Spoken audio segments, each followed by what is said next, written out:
Welcome to e learning Odisha. आज आम fundamental rights chapter रो आर्टिकल 19 एंड आर्टिकल 20 डिस्कस करिबा। राइट टू फ्रीडम आर्टिकल 19 रु आर्टिकल 22 मध्य थिबा चारिटी आर्टिकल रे डिस्क्राइब्ड हेछि। आमे already right to equality article 14 to article 18 मध्य डिस्क्राइब्ड हेतिबा प्रोविजन गुडी को आर्टिकल गुडी को ऑलरेडी डिस्कस करछंती प्रीवियस वीडियो गुडी करे। एंड वर्तमान आम राइट टू फ्रीडम जहाँकि आर्टिकल 19 रु 22 मध्य डिस्क्राइब्ड हेछि से दुईटी आर्टिकल आर्टिकल 19 एंड आर्टिकल 20 आज डिस्कस करिबा। आर्टिकल 19 अनुसार प्रत्येक भारतीय नागरिकंकर यही अधिकार रहिबो कि तांकर right to freedom of speech and expression रहिबो, right to assemble peacefully and without arms रहिबो, राइट टू फॉर्म एसोसिएशंस और unions, right to move freely throughout the territory of India, right to reside and settle in any part of the territory of India, right to practise any profession और to carry on any occupation trade और business. ये जो छटी right आम देखुं article 19 रे प्रति भारतीय नागरिक मानक अवेलेबल। तो प्रथम राइट आर्टिकल 19 अंडर रे अच्छी right to freedom of speech and expression. Speech and expression माने नुहे कि केवल कथा आ बॉडीली एक्सप्रेशन, यार बियॉन्ड रे स्पीच रे मनुष्यर कथा सॉन्ग्स बा अन्य कौन सी आर्ट फॉर्म जहाँ स्पीच द्वारा हो पार्थो से सबू इनक्लूडेड रहिबो। एक्सप्रेशन रे राइटिंग पेंटिंग बा अन्य सबू फॉर्म रहिबो, डांसिंग जेते फॉर्म रे एक्सप्रेशन मनीष करे निजर थॉट रो से सबू फॉर्म एठी कवर हबो। ए सबू फॉर्म जहाँ भी स्पीच आउ एक्सप्रेशन पाई मनीष व्यवहार करे निजर थॉट को एक्सप्रेस करिया पाई से सबू पाई मनुष्य भारतीय नागरिक मानकु स्वाधीनता अच्छी article 19 under. Next right to assemble peacefully without arms.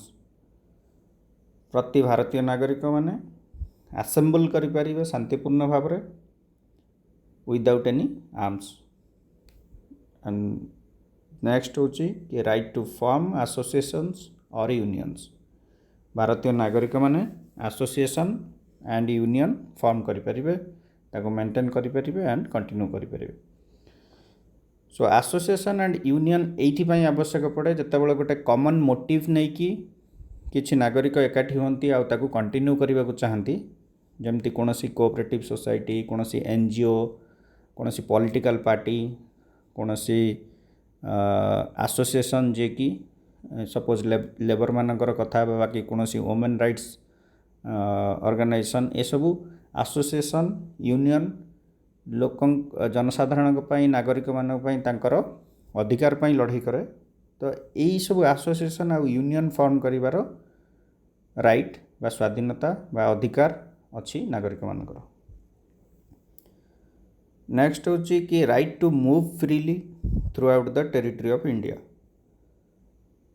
प्रति भारतीय नागरिक इंडियन टेरिटरी भितर जेकोसी जगह को फ्रीली मूव करें तांको कौन सी हिंड्रांस फेस करने को पड़ोनी। जदियो आमर देश रे भिन्न भिन्न राज्य अच्छी स्टिल कौन सी हिंड्रांस कौन सी सिटीजन पाई क्रिएट करी हबनी तार मूवमेंट रे। तेणु प्रति भारतीय नागरिक फ्रीली मूव करें इंडियन टेरिटरी भितर। Next right to reside and settle in any part of the territory of India. Indian territory भितर जेकोसी पार्ट रे जड़े रही पारिबो रेसिडेंस बनैकी रेसिडेंशियल लाइफ तार सेठी से कंटिन्यू करि परिबो सेठी से सेटल हो पारिबो। तेणु भारतीय टेरिटरी भितर कौनसी जगह रिसाइड करिवार सेटल करिवार रेसिडेंस नवार फ्रीडम सिटीजन मानक अवेलेबल अच्छे। नेक्स्ट वन अच्छे कौन कि right to practise any profession और to carry on any occupation trade और बिजनेस। भारतीय नागरिक माने जेकोसी प्रोफेशन प्रैक्टिस करें, कौन सी ऑक्युपेशन ट्रेड और बिजनेस कैरी ऑन करें। प्रोफेशन जमती लॉर प्रोफेशन, मेडिसिन प्रोफेशन प्रति भारतीय नागरिक प्रैक्टिस करें। टीचर हवा बा कौन सी job particular job salaried job करवा, प्राइवेट और गवर्नमेंट कौन सी प्रकार ऑक्युपेशन, कौन सी प्रकार ट्रेड और बिजनेस जेकोसी बिजनेस जन चाहिए कंटिन्यू करें, जेकोसी ट्रेड चाहिए करें, तापाई भारतीय माने आर्टिकल 19 रे स्वाधीनता पाउछन्ति। यही सबू जो 6टी आम देखुंट राइट, ये 6टी अधिकार, ये 6टी फ्रीडम आर्टिकल 19 रे अवेलेबल अच्छे आम मानक पई। आर्टिकल 19 रे प्रायर टू 1978 7टी फ्रीडम थिला, 7टी फ्रीडम अवेलेबल थिला। एठी आम जदि देखिबा कि A B C D E then F omit होइछि, सो सही एफ रे गोटे राइट आमको गोटे फ्रीडम गोटे राइट अवेलेबल थिला, सेटा थिला कि the right to acquire hold and dispose of property, property को एक्वायर करवा, होल्ड करवा और डिस्पोज करिवार अधिकार आउ सेथिरे स्वाधीनता। 44th अमेंडमेंट 1978 रे एई राइट टी को आर्टिकल 19 रो रिमूव कराइतला। आम ऑलरेडी जानी आर्टिकल 31 अंडर रे राइट टू प्रॉपर्टी को रिमूव करिकी आर्टिकल 300A रे गोटे कॉन्स्टिट्यूशनल राइट भाव रे इंडियन सिटीजन मानक पई अवेलेबल कराइछि। तेणु राइट टू प्रॉपर्टी गोटे फंडामेंटल राइट रो स्टेटस आउ एंजॉय करूनी। तो ये जो आर्टिकल 19 रे प्रॉपर्टी को होल्ड करवा, एक्वायर करवा, होल्ड करवा और डिस्पोज करिवार राइट थिला, ताकू भी सेम अमेंडमेंट 44th अमेंडमेंट रे रिमूव कराई, ओमिट कराई। तेणु वर्तमान आर्टिकल 19 अंडर रे आम ये जो 6टी आर्टिकल 6टी राइट डिस्कस कले, ये 6टी राइट आमको अवेलेबल। ये 6टी जाक राइट एब्सोल्यूट नुहे, एगुड़िक कंडीशनल, किछि कंडीशंस रे एगुड़िक आमको अवेलेबल हेनी। तो ये राइट गुड़िक उपरे रिजनेबल रेस्ट्रिक्शन इम्पोज करी हबो गवर्नमेंट द्वारा। गवर्नमेंट या ऊपर चाहिए रिजनेबल रेस्ट्रिक्शन लगे परिबो, किंतु प्रति राइट पई पर्टिकुलर ग्राउंड स्पेसिफाई होइछि आर्टिकल 19 रे कि को ग्राउंड रे ता ऊपर रिजनेबल रेस्ट्रिक्शन इम्पोज करी हबो गवर्नमेंट द्वारा। जो राइट गुड़िक ऊपर रिजनेबल रेस्ट्रिक्शन लगा हुए generally on grounds of security, sovereignty, integrity of India, morality, public order, decency etcetera. यही ग्राउंड गुड़िक ऊपर नॉर्मली जनरली लगा जाए। एक्चुअली आम जब आर्टिकल 19 डिटेल स्टडी करवा सेठी पाइबा कि प्रति यही राइट गुड़िक जहाँ आम डिस्कस कले से प्रति right against reasonable restriction prescribed होइछि। नेक्स्ट आम आर्टिकल 20 देखिबा। आर्टिकल 20 रे हमको किछि प्रोटेक्शन मिलूची। आमर जितेबाला कन्भिक्शन होची कोनोसी ऑफेंस पई, जितेबाला कोनोसी ऑफेंस अगेंस्ट ऑफेंस पई आमर कन्भिक्शन होबार सिचुएशन आछि, सेही समय रे हमको किछि प्रोटेक्शन मिलूची। एई आर्टिकल 20 रे फर्स्ट प्रोटेक्शन कोन कि जदि जने व्यक्ति किछि क्राइम करछंती बा किछि ऑफेंस करछंती गोटे पर्टिकुलर टाइम रे, ताहले सही समय रे जो लॉ सेथिपाई अवेलेबल सही ऑफेंस पाई अप्लाइड हवा कथा, सही लॉ अनुसार जहाँ प्रेस्क्राइब्ड होइछि पनिशमेंट सही लॉ रे, सही पनिशमेंट ही से व्यक्ति को जे ऑफेंस करछंती तांको तांका पाई अप्लाइड हबो, सही पनिशमेंट ही से पाइबे। कौनसी तांकर ऑफेंस घटैला समयर परे कौनसी भी क्रिमिनल लॉ जदि कौन करा जाए, क्रिमिनल लॉ एनाक्ट करा जाए, से लॉ वर्तमान तांको ऊपर एप्लिकेबल हबो नाही। तो एउठ आम कौन जानुचंदी कि रेट्रोस्पेक्टिव क्रिमिनल लेजिस्लेशन अलाउड नुहे बा एक्स पोस्ट फैक्टो लेजिस्लेशन भी या कहती, x post facto legislation allowed नुहे। ता माने कौन जितेबाला गोटे व्यक्तिर कन्विक्शन होची कौन सी ऑफेंस पाई तो सही समय अवेलेबल थिबा लॉ अनुसार से व्यक्ति पनिश्ड हेबे सही ऑफेंस घटिबार पर समय परवर्ती समय जेकोसी लॉ अणा जाइथिबो एनाक्ट करा हैथिबो से लॉ अनुसार तांकर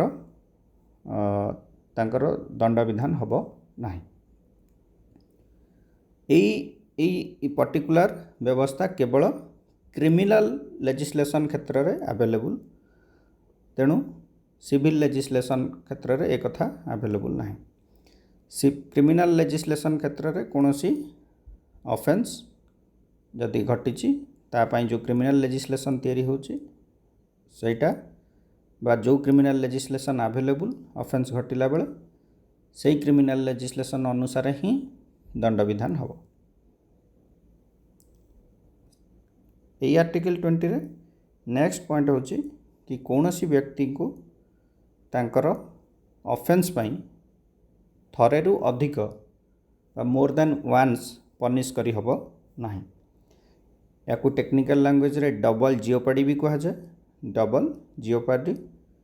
सो double jeopardy is not allowed it has been prohibited in the Indian constitution.